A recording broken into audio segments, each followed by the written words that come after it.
Within the pages of this book, the Bible, we have the story of divine intervention in human affairs through history. There is, for example, the story of Noah and the ark, where a whole world was destroyed by water, but those in the survival vessel were rescued to start a new world.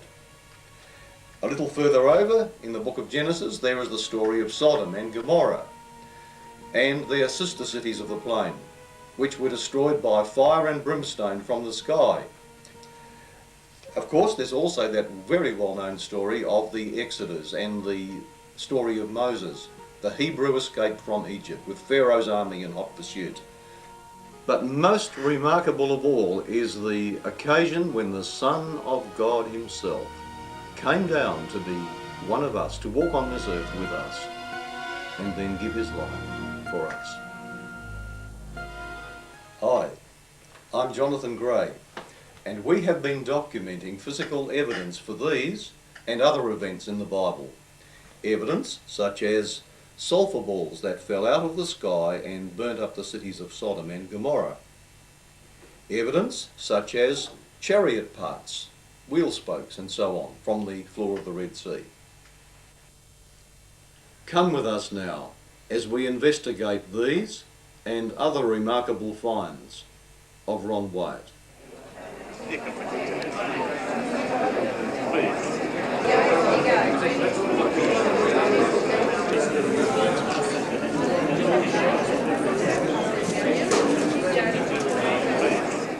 During 2 decades and over 120 trips to the Middle East, Ron Wyatt located numerous sites connected directly with events recorded in the Bible. Sites such as the resting place of Noah's Ark, the ashen remains of Sodom and Gomorrah, the location in the Red Sea where the Israelites crossed on the seabed, and the true biblical Mount Sinai in Arabia. I've been asked this question many times, so I better answer it.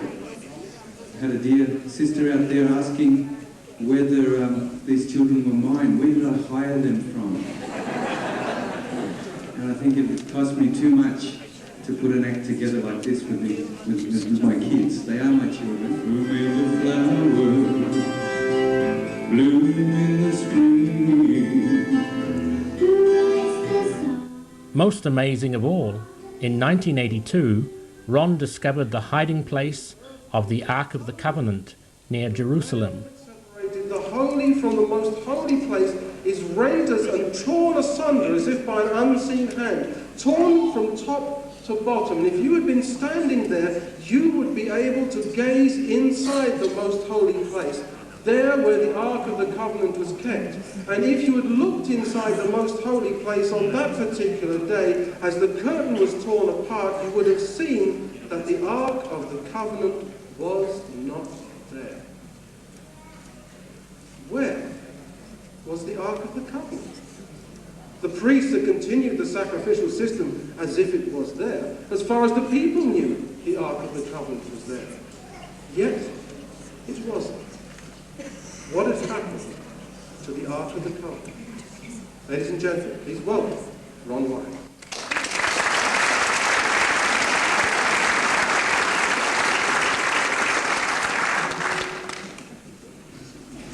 Thanks again for coming out and spending some time with us this evening. And as John said, what we're going to show you tonight is the crown jewel in the things that God is revealing to this generation at this point in history. Of all of the archaeological treasures that God hid and preserved and is now revealing, the Ark of the Covenant is most significant to you and I as believers.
Ron Wyatt's research led him to other very significant findings which support the accuracy of the biblical record.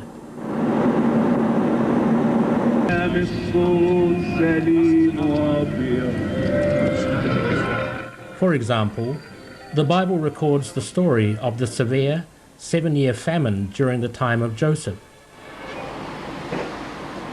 It's 1 o'clock in the morning in Cairo.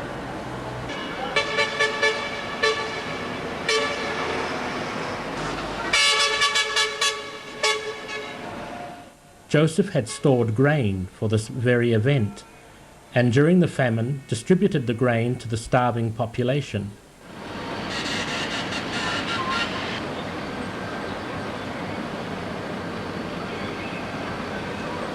Difference was Muslims, was Christians, it's all brothers here. So you're Muslim? Don't believe the news outside. Yes. Yes.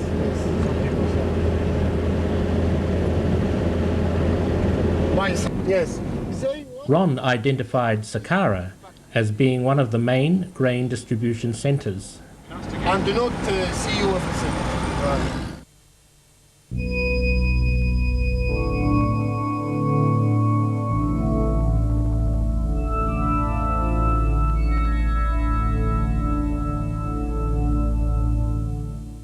The step pyramid at Sakkara is located 15 miles southwest of Cairo.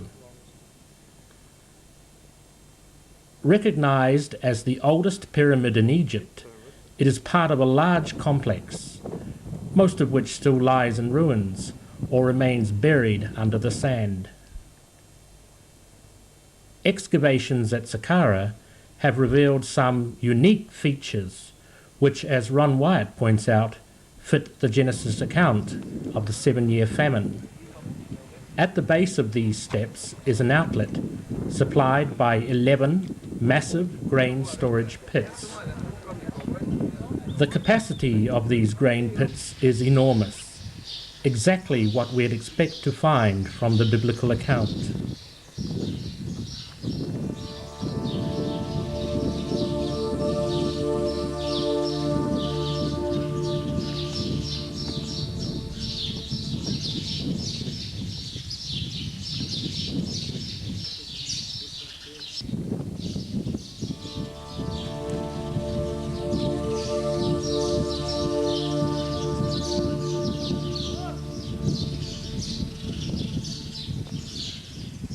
So you can take it to 30. Yep. The design of the main entranceway at Sakkara is also very significant. Entering the main doorway, the visitor is met by a long corridor lined with small booths. It's very nice car. Thousands of years ago, people came here from foreign lands to buy food during the famine, in the same spot where Egyptians today sell postcards and other items to tourists. Very nice stones. The building appears to have been designed for processing many people, as would have been the case during the famine.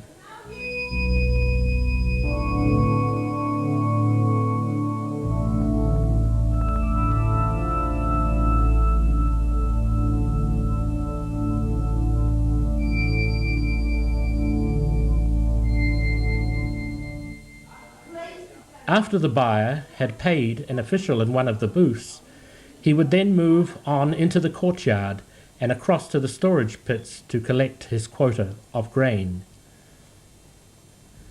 Excavations have revealed that Sakkara was designed and built under the direction of the legendary Imhotep. Who was Imhotep? As Ron Wyatt points out in his detailed Exodus video, there is much compelling evidence that Imhotep, the architect of Sakkara, was none other than Joseph himself. Even the hieroglyphs found at Sakkara fit the biblical account. For example, these pictures show the people bringing their produce, which is then being tallied up by an official seated in a chair.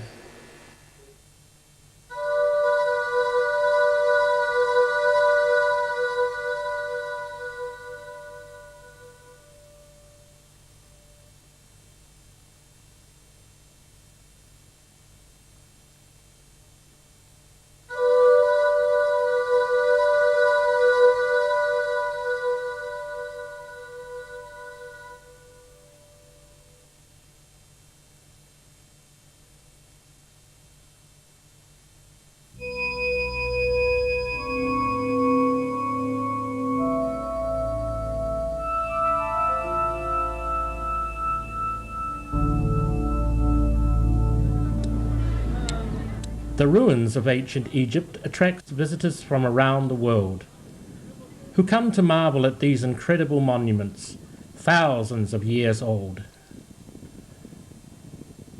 Egyptologists recognize that beginning with Sakkara, Egypt underwent a period of tremendous construction and building.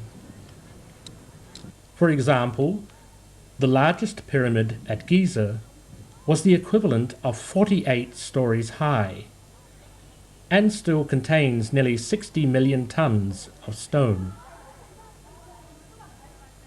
With the 20% tax system instituted by Joseph, Egypt could support a veritable army of skilled labourers.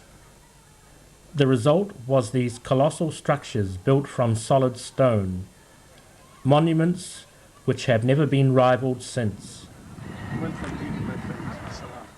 The Bible records that the history of early Egypt was closely connected with the rise to nationhood of the children of Israel.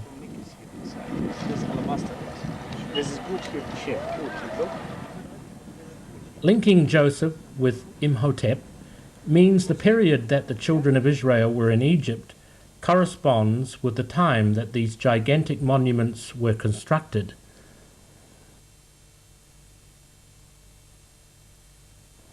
Mud bricks, like these ones, were also used in ancient times. Made from mud laced with straw, they are a telling reminder of the Exodus story.